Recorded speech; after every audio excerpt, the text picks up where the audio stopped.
Welcome to today's current affair session 12వ తేదీ 2024 December నెలలో ఇచ్చిన మేజర్ ఇంపార్టెంట్ కరెంట్ అఫైర్స్ అని మనం కవర్ చేద్దాం. ముందు స్టాటిక్ కవర్ చేద్దాం. స్టాటిక్ నుంచి కరెంట్ అఫైర్స్కి వస్తాం. అప్పుడు ఏంటంటే లింక్ అయితే మనకి క్లారిటీ వస్తుంది అనమాట. అప్పుడు ఎగ్జామినేషన్లో ఎలా క్వశ్చన్ అడిగినా మనం ఆన్సర్ చేసే అవకాశం అయితే మనం మెరుగుపడుతుంది అనమాట. ఫస్ట్ వన్ వచ్చేసి పంచాయతీలకు జాతీయ అవార్డులు అనేది ఇవ్వడం జరిగింది. ఇంతకీ పంచాయతీ యొక్క అవార్డులను ఏ రోజు ఇస్తారంటే, ఫస్ట్ మనం పంచాయతీరాజ్ గురించి బ్రీఫ్ తీసుకుంటే 73వ రాజ్యాంగ సవరణ ద్వారా 1993 ఏప్రిల్ 24వ తేదీన దేశవ్యాప్తంగా పంచాయతీ వ్యవస్థను అయితే స్వీకారం చుట్టడం జరిగింది. ఆ రోజున ఏమంటారంటే పంచాయతీరాజ్ దినోత్సవం అంటారు. పంచాయతీరాజ్ దినోత్సవం. దీన్ని పంచాయతీరాజ్ దినోత్సవాన్ని ప్రతి సంవత్సరం పురస్కరించుకొని వివిధ గ్రామాల్లో, దేశవ్యాప్తంగా వివిధ గ్రామాల్లో ఉత్తమ పనితీరు కనబరిచిన పంచాయతీలకైతే భారత రాష్ట్రపతి గారు అధ్యక్షత వహించి వాటికి ఆ పంచాయతీలకి అవార్డులు ఇవ్వడం జరుగుతుంది. ప్రస్తుతం ఏప్రిల్ 24వ తేదీన ఇవ్వాల్సిన పంచాయతీ అవార్డ్స్ని జనరల్ ఎలక్షన్స్, సాధారణ ఎన్నికల నేపథ్యంలో వాటిని పోస్ట్ పోన్ చేసుకొని డిసెంబర్ నెలలో అయితే ఇవ్వడం జరిగింది. అది దీనికి బ్రీఫ్. ఇంకొక పాయింట్ ఏంటంటే, పంచాయతీరాజ్ మినిస్టర్ ప్రస్తుతం ఎవరున్నారంటే శ్రీ రామ్ రాజన్ సింగ్ అన్నారు. రాజీవ్ రంజన్ సింగ్ ఉన్నారు. Union minister of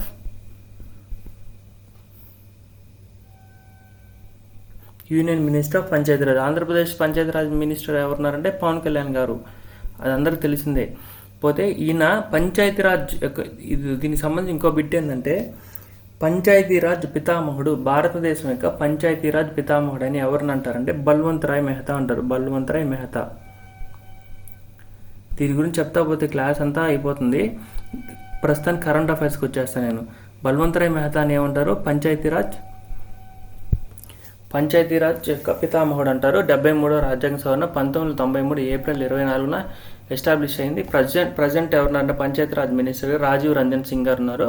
Pawan Kalyan గారు ఏపీకి సంబంధించినారు. క్లియర్. ఏప్రిల్ 24న ఇవ్వాల్సిన అవార్డులు ఏం చేశారంటే పోస్ట్ పోన్ చేసి ప్రస్తుతానికి ఇచ్చారు.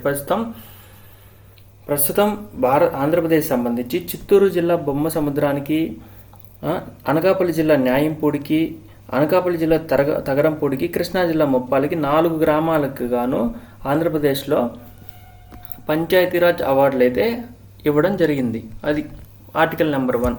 నెంబర్ 2 తర్వాత ఆర్టికల్కి వస్తే, మలేరియాపై పోరుకు కొత్త టీకా అని చెప్పారు. ఎందుకంటే మలేరియా అనేది బ్యాక్టీరియా వల్ల వచ్చే వ్యాధి, ప్రోటోజోవా వల్ల వచ్చే వ్యాధి, వైరస్ వల్ల వచ్చే వ్యాధి, ఫంగస్ వల్ల వచ్చే వ్యాధి, అంటువ్యాధి అని చెప్పేసి రైల్వే లాంటి ఎగ్జామ్స్లో అయితే విపరీతంగా అడుగుతూ ఉంటారనమాట. మలేరియా అనేది ప్రోటోజోవా వల్ల వచ్చేవాది. స్టాటిక్కి వెళ్తున్నాను నేను. ప్రోటోజోవా వల్ల వచ్చే వ్యాధి మలేరియా. దీనికి కారణమైన దోమ పేరు ఏం పేరు? ఆడ ఎనాఫిలిస్ దోమ.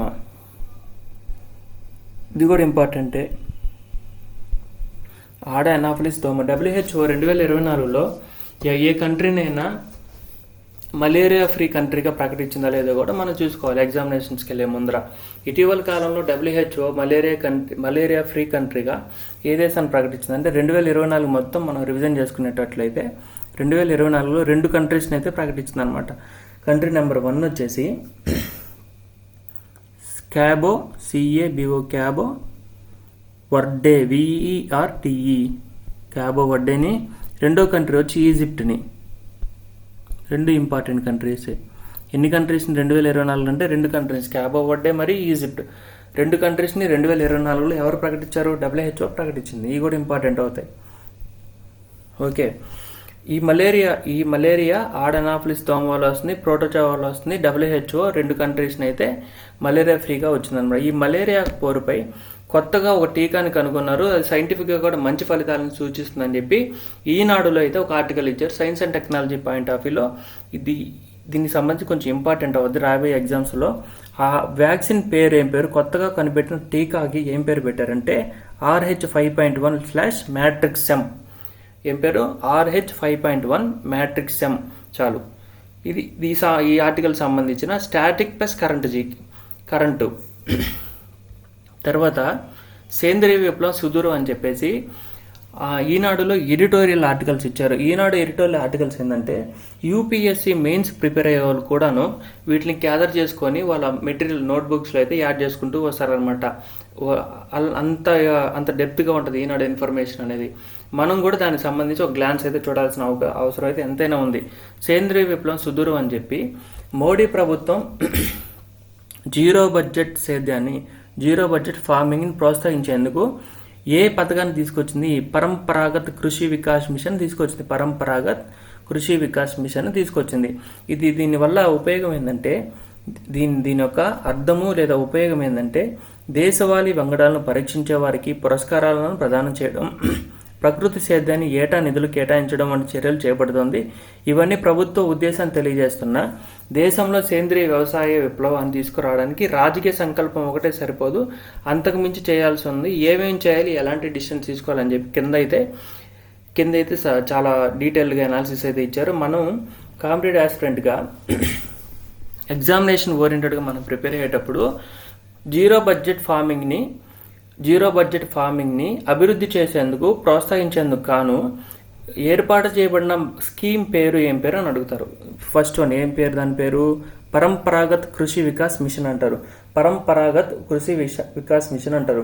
దీన్ని ఇంకో పేరుతో ఏమని పిలుస్తారంటే జీరో బడ్జెట్ ఫార్మింగ్ని ఆర్గానిక్ ఫార్మింగ్ అని కూడా అంటారు. ఏమంటారు? ఆర్గానిక్ ఫార్మింగ్ అని కూడా అంటారు. దీన్ని ఏ మినిస్ట్రీ తీసుకెళ్తుందంటే వ్యవసాయం మరియు రైతు సంక్షేమ మంత్రిత్వ శాఖ. ఆర్గానిక్ ఫార్మింగ్ లేదా జీరో బడ్జెట్ ఫార్మింగ్ ఉంది కాబట్టి ఆర్థిక శాఖ కాదు, వ్యవసాయ శాఖ. ఓకే, వ్యవసాయ శాఖ.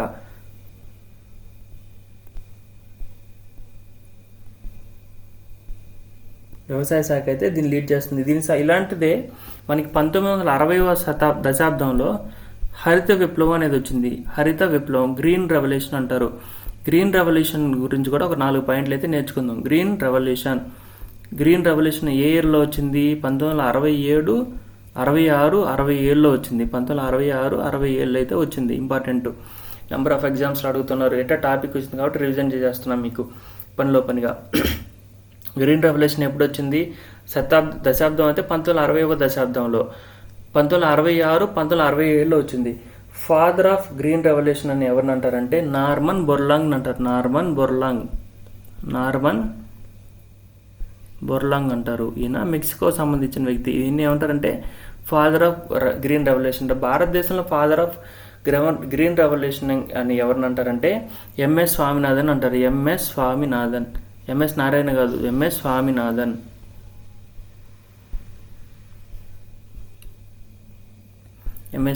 ఏమంటారంటే గ్రీన్ మ్యాన్ ఆఫ్ ఇండియా అంటారు. ఫాదర్ ఆఫ్ గ్రీన్ రెవల్యూషన్ అని కూడా అంటారు. ఓకే, గ్రీన్ రెవల్యూషన్ యొక్క అత్యధిక పనితీరు కనబరిచిన సెక్టర్ ఏంటంటే గోధుమలు. గ్రీన్ రెవల్యూషన్లో ఇంట్రడ్యూస్ చేసిన వన్ ఆఫ్ ద ప్రోగ్రామ్ ఏంటంటే మెయిన్ అజెండా ఏంటంటే హెచ్వైవి అంటారు. హెచ్వైవి సింపుల్గా ఇదే నేరుగా అడిగేశారు. హెచ్వైవి యొక్క డెఫినేషన్ ఏందని అడిగేశారు అనమాట కానిస్టేబుల్ లెవెల్ ఎగ్జామ్స్లో. హెచ్వైవి అంటే హై ఈల్డ్ వెరైటీ సీడ్స్. నేను చెప్పేది అబద్ధం కాదు, కాబట్టి మీరు ప్రీవియస్ ఇయర్ పేపర్స్ కూడా చెక్ చేసుకోవచ్చు. హెచ్వైవి అంటే హై ఈల్డ్ వెరైటీ సీడ్స్. అధిక ఉత్పత్తిని ఇచ్చే విత్తనాల పథకం ఏ కార్యక్రమంలో భాగంగా భారతదేశంలో ప్రవేశపెట్టబడింది అని అడిగాడు. హరిత విప్లవంలో భాగంగా అధిక దిగుబడినిచ్చే విత్తనాలు కార్యక్రమం అయితే ప్రవేశపెట్టడం జరిగిందనమాట. దీన్ని ఎంఎస్ స్వామినాథన్ అనే వ్యక్తి 2023 సెప్టెంబర్ 28వ తేదీన చనిపోయాడు, మరణించడం జరిగింది. కాబట్టి సెప్టెంబర్ 2023 దాదాపు ఒక సంవత్సరం ముందే జరిగింది. ఒక నెల అటు ఇటుగా ఒక సంవత్సరం లోపలే జరిగింది. కాబట్టి కరెంట్ అఫైర్స్ పాయింట్లో అడిగే అవకాశం ఉంది, జాగ్రత్త. ఇది ఈ ఆర్టికల్ సంబంధించిన ఆర్గానిక్ ఫార్మింగ్ యొక్క ఏ శాఖ రన్ చేస్తుంది? వ్యవసాయ శాఖ చేస్తుంది. ఆ పేరేం పేరు? పరంపరాగత్ కృషి వికాస్ మిషన్. ఓకే, దాని యొక్క అజెండా ఏంటంటే జీరో బడ్జెట్ ఫార్మింగ్. అది ఇంపార్టెంట్ అవుద్ది, నేర్చుకోండి. నెక్స్ట్ వన్ వచ్చేసి సౌదీ అరేబియాలో ఫిఫా వరల్డ్ కప్ అయితే స్టార్ట్ అవుతుంది అనమాట. అందుకే ఈ ఫిఫా అంటే ఏంటంటే federation international football association. Federation international football association. దీన్ని 1904లో స్టార్ట్ చేస్తారు. 2022 సంవత్సరంలో వరల్డ్ కప్ ఫైనల్స్లో అర్జెంటీనాకి మరియు ఫ్రాన్స్కి మధ్య జరిగిన హోరాహోరీ పోటీలో అర్జెంటీనా మరియు ఫ్రాన్స్కి జరిగిన హోరాహోరీ పోటీలో అర్జెంటీనా అయితే గెలిచిన తర్వాత 2026 సంవత్సరంలో ఫిఫా వరల్డ్ కప్ జరుగుతుంది. 2026లో ఎక్కడ జరుగుతుంది అంటే కెనడాలో జరుగుతుంది. మరియు మెక్సికో మరియు యునైటెడ్ స్టేట్స్ ఆఫ్ అమెరికా దేశాలు సంయుక్తంగా నిర్వహిస్తాయి. ఏ దేశాలు very important, Canada, Mexico, USA దేశాలు సంయుక్తంగా నిర్వహించబోతున్నాయి అన్నమాట. తర్వాత 2026 తర్వాత ఎన్ని సంవత్సరాల గ్యాప్ ఉంది? 4 years. ఫిఫా వరల్డ్ కప్ ఎన్ని సంవత్సరాలకు ఒకసారి జరుగుద్ది అని అడిగితే 5 ఏళ్ళ, 6 ఏళ్ళ, 4 ఏళ్ళ, 3 ఏళ్ళ, 4 ఏళ్ళు. తర్వాత 2022కి 4 కలిపి 2026 తర్వాత 2030. 2030లో ఎక్కడ జరుగుతుంది? 2030లో ఎక్కడ జరుగుతుందంటే మొరాకో, పోర్చుగల్, స్పెయిన్ అనమాట. మొరాకో,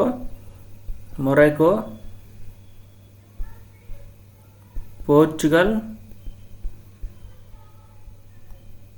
స్పెయిన్ 3 దేశాలు కలిపి సంయుక్తంగా నిర్వహిస్తాయన్నమాట ఈ ప్రోగ్రామ్ని. Morocco, Portugal, Spain. తర్వాత ఎప్పుడు జరగాలి? 2034లో జరగాలి. 2034 సంవత్సరంలో ఫిఫా వరల్డ్ కప్ పోటీలు అయితే జరగాలి. ఓట్లకి ఎక్కడ జరుగుతుంది సార్? ఇదిగోండి, అది ఇప్పుడు రాండి కరెంట్ అఫైర్కి. 2034లో జరగాల్సిన ఫిఫా వరల్డ్ కప్ పోటీలకు ఆతిథ్యం ఇవ్వడానికి సౌదీ అరేబియా రైట్స్ తగ్గించుకుందనమాట. Saudi Arabia very important. FIFA అనేది ఇంకో పాయింట్ చెప్పడం మిస్ అయింది ఇందాక. ఫిఫా అనేది 1904లో స్టార్ట్ చేశారు కదా. దీని హెడ్ క్వార్టర్స్ ఎక్కడ ఉందంటే జ్యూరిచ్లో ఉంది. జ్యూరిచ్లో ఉంది. జ్యూరిచ్ ఏ దేశంలో ఉందంటే Switzerland important, Switzerland. ICC head quarters ఎక్కడ ఉంది? దుబాయ్లో ఉంది. అలా ఫిఫా యొక్క హెడ్ క్వార్టర్స్ ఎక్కడ ఉందంటే జ్యూరిచ్లోని స్విట్జర్లాండ్లోని జ్యూరిచ్లో ఉందన్నమాట. 2034 FIFA world cup finals, FIFA world cup హక్కులను ఏ దేశం దక్కించుకుంది అని అడుగుతారు. Saudi Arabia. ఫినిష్. ఆర్టికల్ సంబంధించిన మొత్తం ఎక్స్ప్లెనేషన్ ఇది. 2022లో జరిగింది, అర్జెంటీనా గెలిచింది. ప్రీవియస్కి వెళ్తే లేకపోతే అప్కమింగ్ వెళ్తే 2026లో కెనడా, మెక్సికో, యుఎస్ సంయుక్తంగా జరగబోతున్నారు. 2024లో ఫిఫా వరల్డ్ కప్ ప్రతి 4 ఏళ్ళకి ఒకసారి జరగబోతున్నారు. 2030లో మొరాకో, పోర్చుగల్, స్పెయిన్ దేశాలు సంయుక్తంగా జరగబోతుంది. 2034 హక్కులను సౌదీ అరేబియా దక్కించుకుంది. ఫినిష్.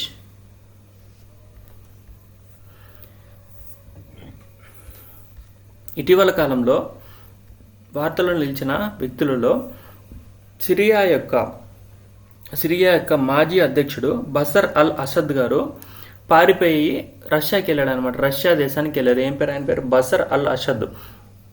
రష్యాకి వెళ్ళిపోయాడు. అప్పటి వరకు సిరియాలోని కొన్ని ప్రాంతాలను ఎప్పటి నుంచో ఇజ్రాయెల్ అనేది ఆక్రమించుకోవాలనేది చూస్తుంది. ఆ ప్రాంతాల్లో ఒక ప్రాంతం పేరు ఏం పేరు అంటే బషల్. దాన్ని ఆక్రమించుకునే ఉద్దేశంతో ఇజ్రాయెల్ ఒక ఆపరేషన్ చేపట్టడం జరిగింది. దాని పేరేం పేరంటే ఆపరేషన్ యారో ఆఫ్ బషన్ అని ఒక ఆపరేషన్ అయితే జరిగిందనమాట. ఇజ్రాయిల్ సిరియాలోని కొన్ని ప్రాంతాలను ఆక్రమించుకోవడం కొరకు చేపట్టిన ఆపరేషన్ పేరేం పేరు? Operation arrow of Bashan. Operation arrow of Bashan క్రింది వాటిలో దేనికి సంబంధించిన ఆపరేషన్? ఇజ్రాయిల్ సిరియాని ఆక్రమించుకోవడం కొరకు, సిరియాలోని కొన్ని ప్రాంతాలను హస్తగతం చేసుకోవడం కొరకు ఏర్పాటు చేయబడిన ఆపరేషన్. ఇటీవల కాలంలో సిరియా యొక్క ఏ అధ్యక్షుడు విదేశాలకు పారిపోయడం జరిగింది లేదా అంతర్యుద్ధం కారణంగా విదేశాలకు తరలిపోవడం జరిగింది అని అడిగితే బషర్ అల్ అసద్. అదేవిధంగా ఇజ్రాయెల్ అనే టాపిక్ వచ్చింది కాబట్టి ఇజ్రాయెల్ యొక్క ప్రధానమంత్రి ఎవరంటే నెతన్యాహు. ఈయన కూడా గుర్తుపెట్టుకుని ఇటీవల కాలంలో అవినీతి ఆరోపణలు ఎదుర్కొంటూ ఇంటర్నేషనల్ కోర్ట్ ఆఫ్ జస్టిస్ యొక్క మెట్లు ఎక్కిన వ్యక్తి అనమాట. సిరియా యొక్క క్యాపిటల్ డమాస్కస్. సిరియా యొక్క క్యాపిటల్ ఏంది? డమాస్కస్. ఓకే, ఇది ఈ ఆర్టికల్ సంబంధించి ఇది ఇంపార్టెంట్ ఏంటంటే యూర్ ఆఫ్ బషన్ అనే ఆపరేషన్తో సంబంధం ఉన్న దేశాలు ఏవని కూడా అడుగుతారు. ఏమేమి దేశాలు ఉన్నాయంటే సిరియా మరియు ఇజ్రాయెల్. చాలు, ఇనఫ్. తర్వాత ఇందాక మనం మలేరియా గురించి చదివాము. దాంట్లోనే ఇంకో ఆర్టికల్ ఏంటంటే ఇటీవల కాలంలో మలేరియాలో ఆగ్నేషియా దేశాలలో గణనీయమైన పురోగతి వచ్చిందని చెప్పి WHO గారు మనకి ప్రశంసించడం జరిగింది. ఈ WHO అనేది ఎక్కడుంది? ఇందా చెప్పడం మిస్ అయింది కదా. WHO అనేది జెనీవాలో ఉంది. WHO ఎక్కడ ఉందంటే జెనీవాలో ఉంది. ప్రపంచ ఆరోగ్య సంస్థ అంటారు, జెనీవా కూడా స్విట్జర్లాండ్లోనే ఉంది. స్విట్జర్లాండ్, జెనీవా అనేది స్విట్జర్లాండ్లోని నగరం, జెనీవాలో ఉంది. WHO ఏం చేసిందంటే ఒక నివేదికని ఇచ్చింది, ప్రపంచ మలేరియా నివేదిక అంటారు. ప్రపంచ మలేరియా నివేదిక 2024, world malaria index 2024 given by WHO. One liner question అడిగితే, లేదా ఇటీవల కాలంలో WHO 2 దేశాలను అయితే మనం మలేరియా రహిత దేశాలుగా పిలవడం జరిగిందని చెప్పాం కదా, వాటి గురించి కూడా అడిగే అవకాశం ఉంది, జాగ్రత్తగా చూసుకోండి 1-2 సార్లు. ఆగ్నేసియా దేశాలలో 2000 సంవత్సరంలో 2.28 కోట్లుగా ఉన్న మలేరియా కేసులు 2023 నాటికి 40 లక్షలకు దాదాపు 82.4% తగ్గాయని చెప్పేసి ఈ నివేదిక అయితే జరిగింది. ప్రపంచంలో 1/4 వంతులు ఉన్నాయి. ఓకే, మలేరియా కేసులు ఆగ్నేసియాలో గణనీయంగా తగ్గాయని చెప్పి WHO యొక్క వరల్డ్ మలేరియా అవుట్లుక్ 24 రిపోర్ట్ తెలియజేస్తుందని చెప్పి ఈ ఆర్టికల్ యొక్క అబ్స్ట్రాక్ట్. భారత్, చైనా, అమెరికాలో 60% పర్యాటక ఉద్గారాలు, భారత్, చైనా, అమెరికాలో 60% పర్యాటక ఉద్గారాలు అని, కేవలం ఈ 3 దేశాలలోనే 60% పర్యాటక ఉద్గారాలు ఉన్నాయని చెప్పేసి ఒక 2-3 సంస్థలు అయితే చెప్పడం జరిగింది. దానికి సంబంధించి మనకి అయితే ఆర్టికల్ అయితే ఈనాడు పేపర్లో ప్రకటించడం జరిగింది. ఇదేంటంటే ఎన్విరాన్మెంటల్ పాయింట్ ఆఫ్ వ్యూలో కరెంట్ అఫైర్స్ అనేవి చాలా తక్కువ వస్తూ ఉంటాయి. ఆ environmental point of view current affairs 1-2 వచ్చినా మనం చాలా జాగ్రత్తగా కూలంకషంగా వాళ్ళు పరిశీలించాలి, ఎందుకంటే డైరెక్ట్ బిట్స్. ఓకే, ప్రపంచవ్యాప్తంగా 60 పర్యాటక ఉద్గారాల పెంపుదలకు ఇంకోటి ఏంటంటే ఎన్విరాన్మెంటల్ కరెంట్ అఫైర్స్ని 90% స్టూడెంట్స్ ఫోకస్ చేయరు. కాబట్టి మీరు ఫోకస్ చేసినట్లయితే మీరు విన్నర్ అవుతారు. ప్రపంచవ్యాప్తంగా 60% పర్యాటక ఉద్గారాల పెంపుదలకు భారత్, చైనా, అమెరికా దేశాలు కారణమవుతున్నాయని ఒక అధ్యయనం తెలిపింది. 2009 నుంచి 2019 వరకు 10 ఏళ్ల కాల వ్యవధిలో జరిపిన ఈ అధ్యయనం అత్యధిక జనాభా, రవాణా పరంగా ఎక్కువ డిమాండ్ ఉన్న దేశాలలో ఈ పరిస్థితులు ఉన్నట్లు పేర్కొంది. గత దశాబ్ద కాలంలో చైనా దేశీయ పర్యాటక వ్యయం ఏడాదికి 17% చొప్పున పెరిగింది. తద్వారా ప్రపంచ ఉద్గారాలను 0.4 గిగాటన్నుల మేర చైనా పెంచింది. అమెరికా దేశీయ పర్యాటకం 0.2 గిగాటన్నులు, భారత్ 0.1 పర్యాటక టన్నుల మేర ప్రపంచ ఉద్గారాలను పెంచడం నేచర్ కమ్యూనికేషన్ జర్నల్లో ప్రచురితమైన నివేదిక వెల్లడించింది. భావి ఆర్థిక శక్తులుగా అవతరిస్తున్న చైనా, భారత్లలో ఆదాయ స్థాయిలు పెరగడం కూడా కారణం కావచ్చు అని చెప్పి ఆస్ట్రేలియా యూనివర్సిటీ ఆఫ్ క్వీన్స్లాండ్ పరిశోధకులు తెలిపారు. మొత్తం 175 దేశాలకు సంబంధించిన దేశీయ, అంతర్జాతీయ పర్యాటక పరిస్థితులను వీరు అధ్యయనం చేశారు. ప్రపంచ ఆర్థిక వ్యవస్థలోని మిగతా అంశాలతో పోల్చే పర్యాటక రంగం ద్వారా గ్రీన్ హౌస్ వాయు ఉద్గారాలు 2 రెట్లు వేగంగా పెరుగుతున్నట్టు కనుగొన్నారు. 60% వరకు క్రింది ఏ దేశాలలో పర్యాటక ఉద్గారాలు కలిగి ఉన్నాయని చెప్పేసి కింద ఆప్షన్స్ ఇస్తారు. Bharat, China, America, China, Russia, Japan, Ukraine, Russia అలా ఇచ్చి కన్ఫ్యూజ్ చేసే అవకాశం ఉంది. Bharat, China, America 3. తర్వాత ఇండియా ఇన్ ఫ్యూచర్ నిఘంటువుకు 47 పదాలు గుర్తించారు. 1947లో భారతదేశానికి స్వతంత్రం వస్తే 2047 నాటికి భారతదేశానికి స్వతంత్రం వచ్చి 100 సంవత్సరాలు పూర్తవుతున్న సందర్భంగా భారతదేశం విజన్ 2047 అయితే రూపొందించింది. దానికి తగ్గట్టుగా ఆంధ్రప్రదేశ్ రాష్ట్ర ముఖ్యమంత్రి వర్యులు చంద్రబాబు నాయుడు గారు స్వర్ణ ఆంధ్రప్రదేశ్ 2047 అని చెప్పి విజన్ డాక్యుమెంట్ కూడా ఇచ్చారు. దానికి అనుగుణంగా, అలాంటి వాటికి అనుకూలంగా మనల్ని ఎంకరేజ్ చేయాలనే ఉద్దేశంతో United nations foundation council of energy, environment and water CEEW council of energy, environment and water సంయుక్తంగా రూపొందిస్తున్న నిఘంటువులో 47 పదాలను గుర్తించారు. అవి ఏంటంటే వాటిలో ఏ విధంగా ఇచ్చారంటే ఇండియా ఇన్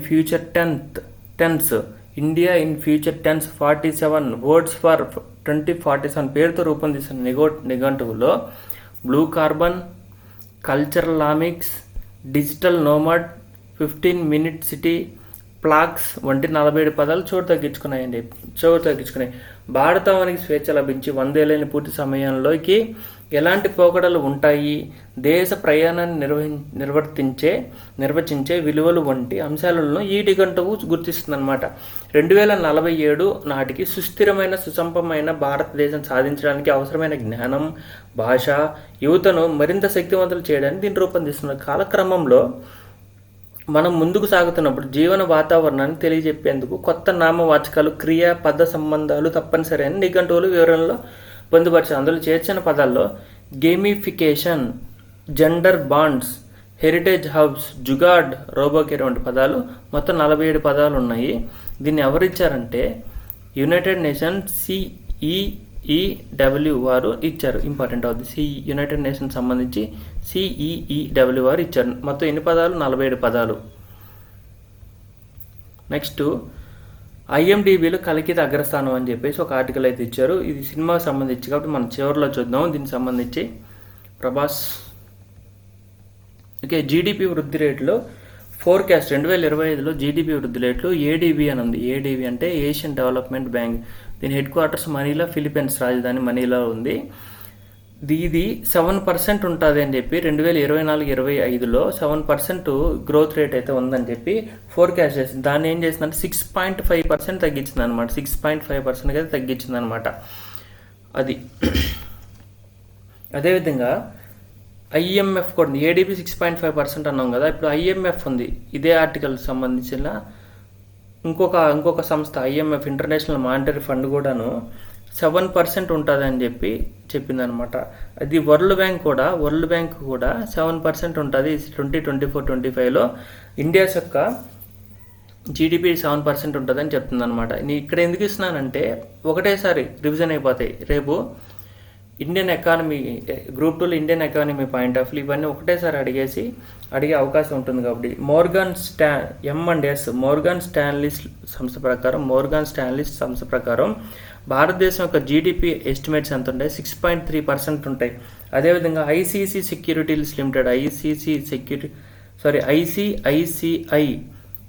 సెక్యూరిటీస్ లిమిటెడ్ ప్రకారం భారతదేశం యొక్క జీడిపి పర్సంటేజ్ 6.8% ఉంటుంది అనమాట.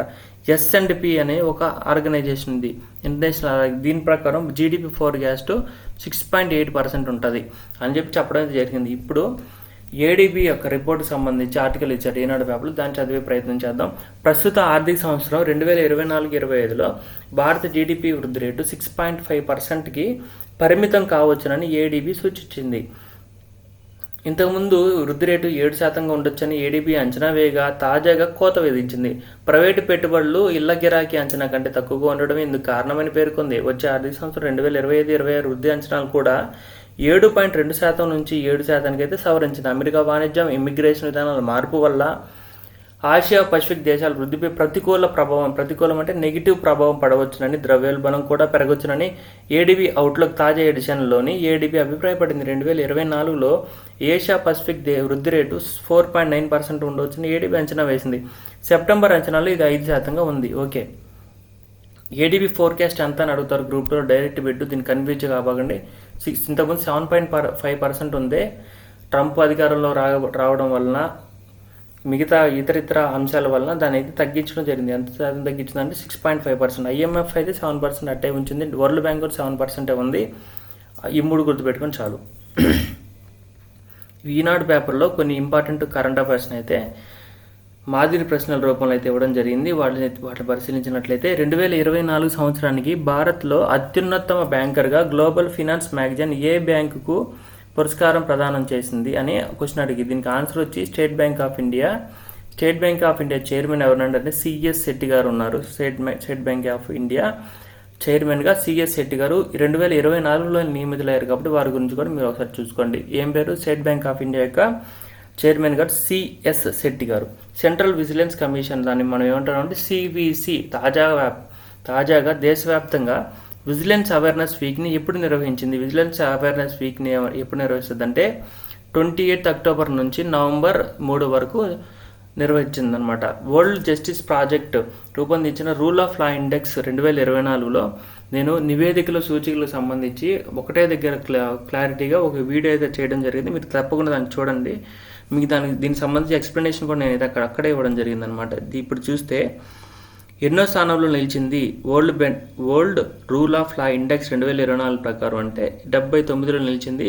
మొత్తం 142 దేశాలు కానీ డెన్మార్క్, నార్వే, ఫిన్లాండ్ సూచిలో వరుసగా తొలి 3 స్థానాల్లో ఉంటే 79వ స్థానంలో భారతదేశం నిలిచింది. 79వ స్థానంలో. నిన్న కరెంట్ అఫైర్స్లో former chief minister SM Krishna garu అయితే మరణించారు. ఈయన కర్ణాటక రాష్ట్రానికి చెందినవారు, స్టేట్ ఆఫ్ కర్ణాటక. ఇతను 2009 నుంచి 2012 వరకు ఇండియా ఎక్స్టర్నల్ అఫైర్స్ మినిస్టర్గా పనిచేయడం అయితే జరిగిందనమాట. కాంగ్రెస్ మినిస్టర్ లాస్ట్ స్టైల్ ఏం చేశారంటే బీజేపీలోకి వచ్చారనమాట.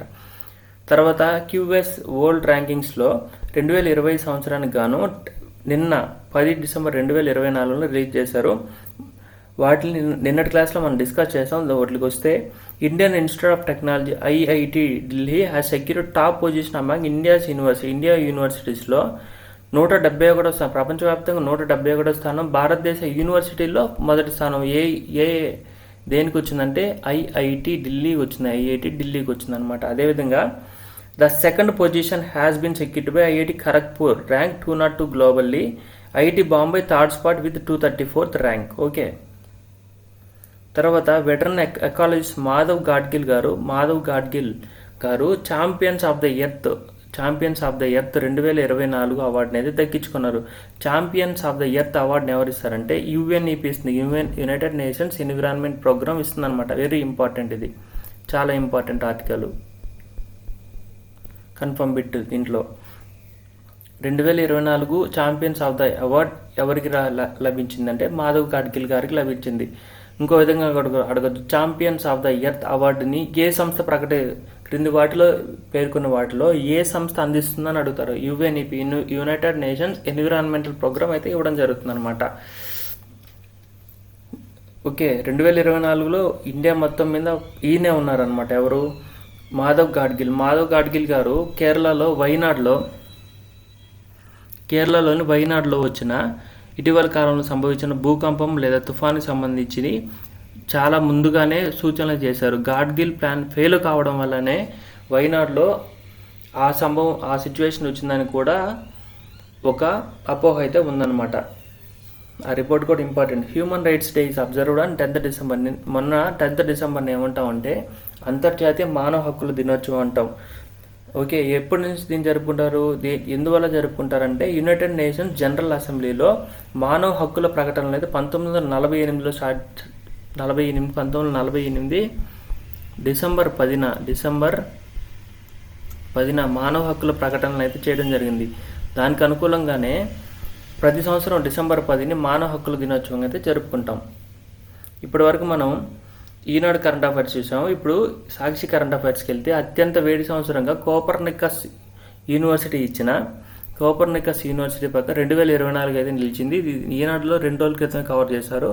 దాంట్లో జూలై నెల 22వ తేదీ ప్రపంచంలోనే ఇప్పటివరకు భూమి ఫేస్ చేసిన వేడి సంవత్సరాల్లో అత్యంత ఉష్ణ ఏడాదిగా 2024 నిలిస్తే 22వ తేదీ అత్యంత వేడి తేదీగా నిలవడం జరిగిందనమాట. ఏ యూనివర్సిటీ ఇచ్చింది? కోపర్నికస్. సిరియాలో అసద్ పారిపోయారు కదా, పారిపోయి ఎక్కడికి వెళ్ళారు? మాస్కోకి వెళ్ళారు. రష్యా రాజధాని మాస్కోకి వెళ్తే ఆయన ప్లేస్లో బషీర్ను ఆపద్ధర్మ ప్రధానమంత్రి నియమించడం జరిగింది. అసద్ నిరంకుశ పాలనకు తెరదించిన హయత్ తహ్రీర్ అల్ షామ్ ఇతర తిరుగుబాటుదారులు గ్రూపులు ఆపద్ధర్మ ప్రధానిగా మహమ్మద్ అల్ బషీర్ను నియమించారు. 2025 మార్చి 1వ తేదీ దాకా ఈయన తాత్కాలిక ప్రధానమంత్రి కొనసాగుతారు. ప్రధానిగా బాధ్యతలు చేపట్టిన సందర్భంగా బుధవారం ఆయన మాట్లాడి సిరియాలో శాంతి భద్రతలు నెలకొల్పడానికి ప్రజలు సహకరించాలని పిలుపునిచ్చారు. కొత్త ప్రభుత్వంతో కలిసి మంగళవారం డమాస్కస్ సిరియా యొక్క రాజధాని డమాస్కస్లో సమావేశం నిర్వహించిన ఆయన తిరుగుబాటు అనంతరం శాఖలు సంస్థల బదిలీలపై చర్చించారు. రాబోయే 2 నెలలు సిరియా ప్రజలకు సేవలు అందించడానికి సంస్థలను పునః ప్రారంభించడానికి సమావేశాలు నిర్వహిస్తామని బషీర్ వెల్లడించారు. మైనార్టీలను గౌరవిస్తూ ప్రజాస్వామిక రీతిలో నడిచినంతకాలం సిరియా ప్రభుత్వానికి అమెరికా పూర్తి మద్దతుని ఆ దేశ విదేశాంగ మంత్రి చెప్పారు. సిరియా ప్రధానమంత్రిగా ఇటీవల ఎవరు ఎన్నికయ్యారు? ఆపద్ధర్మ ప్రధానమంత్రిగా బషీర్. సిరియాకు రాజధాని డమాస్కస్. సిరియాలో అంతర్యుద్ధం వచ్చింది, ఆయన వెళ్ళిపోయాడు కదా, ఆయన పేరేం పేరు? అసద్. వీసా లేకున్నా 60 రోజుల అనుమతికి ఇటీవల కాలంలో అంగీకరించిన దేశం ఏది? థాయిలాండ్. ఓకే. దానికి సంబంధించిన ఆర్టికల్ ఇది. తర్వాత ఇందాక మళ్ళీ చెప్దామని చెప్పాను కదా మూవీకి సంబంధించి, ఇదన్నమాట. 2024 Google top trending search 2024 report ప్రకారము సినిమాలలో టాప్ సెర్చ్లో ఫస్ట్ సినిమా ఏముందంటే స్త్రీ 2 అని ఉంది. స్త్రీ 2 ఉంది, ఇంపార్టెంట్ అవుతుంది. స్త్రీ 2 సినిమాలలో టాప్ సెర్చ్లో ఏ సినిమా ఉంది? స్త్రీ 2 ఉంది. 2వ స్థానంలో కల్కి ఉంది. 5వ స్థానంలో హనుమాన్ ఉంది. 5వ స్థానంలో హనుమాన్ ఉంది. ఓకే, అదేవిధంగా హనుమాన్ 5వ స్థానంలో ఉంది. మహారాజా కూడా ఉంది అనమాట తమిళ సినిమా. ఫస్ట్ ఉంది, స్త్రీ 2 ఉంది. 2వ స్థానంలో కల్కి ఉంది. తర్వాత సినిమాలకు సంబంధించి ఇది పర్సన్కి సంబంధించినట్లయితే ఫస్ట్ 2024 గూగుల్లో అత్యధికంగా సెర్చ్ చేయబడిన వ్యక్తుల స్థానంలో తొలి స్థానంలో వినేష్ పోగాట్ నిలిచారు. ఇంపార్టెంట్, అందుకే నేను మళ్ళీ లాస్ట్లో చెప్తాను దీనికి సంబంధించి అని చెప్పాను అనమాట. వినేష్ పోగాట్ నిలిచారు. తర్వాత బీహార్ చీఫ్ మినిస్టర్ నితీష్ కుమార్ గారు నిలిచారు. మన తెలుగు రాష్ట్రాలకు సంబంధించి పవన్ కళ్యాణ్ గారు 5వ స్థానంలో నిలిచారనమాట. 2024 మొత్తం మీద 4వ స్థానంలో హార్దిక్ పాండ్యా గారు నిలిచారు. 5వ స్థానంలో పవన్ కళ్యాణ్ గారు నిలిచారు. ఇంపార్టెంట్. తర్వాత మూవీస్ సంబంధించింది, పర్సన్కి సంబంధించింది, పదాలకు సంబంధించి లేదా 2024 మొత్తం మీద అత్యధికంగా యూజర్ సెర్చ్ చేసిన పదం ఏంటంటే ఐపీఎల్. ఏం పేరు? ఐపీఎల్. 2వ స్థానంలో T20 వరల్డ్ కప్. 3వ స్థానంలో బీజేపీ పార్టీ ఉంది. ఏ పార్టీని అత్యధికంగా గూగుల్లో సెర్చ్ చేశారంటే బీజేపీ పార్టీ ఉంది. 4వ స్థానంలో 2024 ఎలక్షన్స్ ఉన్నాయి. 2024 ఎన్నికలు అయితే ఉన్నాయి. గూగుల్లో 2024లో సెర్చ్ చేసిన ఎక్కువ పదాలలో ఇవి. తర్వాత ప్లేసెస్ ఉన్నాయి. 2024లో అత్యధికంగా ఎక్కువ భారతీయులు ఏ దేశానికి వెళ్ళాలి, ఏ ప్రదేశానికి వెళ్ళాలి అని అనుకున్నారంటే అజర్బైజాన్కి వెళ్దాం అనుకున్నారు. అజర్బైజాన్కి. ఇంపార్టెంట్. సినిమాలకు సంబంధించి సాక్షిలో ఆర్టికల్ ఇచ్చారు. గూగుల్ టాప్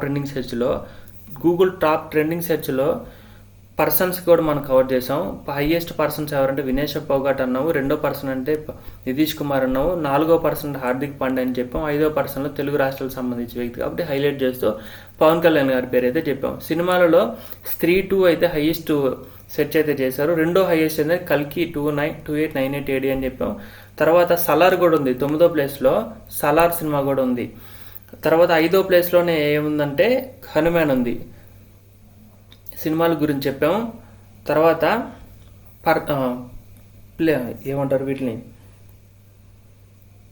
ఐపీఎల్ అనే పదాన్ని కూడా గూగుల్ సెర్చ్లో నెంబర్ ఆఫ్ టైమ్స్ హైయెస్ట్గా 2024 మొత్తం మీద అత్యధికంగా సెర్చ్ చేసిన పదాల్లో ఇండియన్ ప్రీమియర్ లీగ్ మొదటి స్థానంలో ఉండగా T20 వరల్డ్ కప్ 2వ స్థానంలో ఉంది. మొదటిగా 2024 మొత్తం మీద హైయెస్ట్ సెర్చ్ చేయబడిన పార్టీ పేరు ఏమంటే భారతీయ జనతా పార్టీ. తర్వాత స్థానంలో 2024 ఎన్నికలు అయితే ఉన్నాయి. ఇవి ఈరోజు ఉన్న కరెంట్ అఫైర్స్. మిగిలిన కరెంట్ అఫైర్స్ ఏమైనా ఉంటే నెక్స్ట్ క్లాస్లో డిస్కస్ చేస్తాం. Thank you very much. ఇది 6.5% ఏడీబీ ఇచ్చింది కదా, మనం ఆల్రెడీ డిస్కస్ చేసాం. మనం ఇందాక చూసినట్లయితే ఏడీబీ రిపోర్ట్ ఏం చేస్తాను 7% 7.5%గా తగ్గించిందని చెప్పాము. దీతే ఈనాడులో ఇచ్చారు, సాక్షిలు ఇచ్చారు, ఆంధ్రజ్యోతి అన్ని పేపర్లో ఇచ్చారు కాబట్టి ఇంపార్టెంట్ అవుతుంది కరెంట్ ఎకానమీ పాయింట్ ఆఫ్ లో. ఏడీబీ ఎక్కడుంది? ఫిలిప్పైన్స్ రాజధాని మనీలాలో ఉంది. Okay, thank you.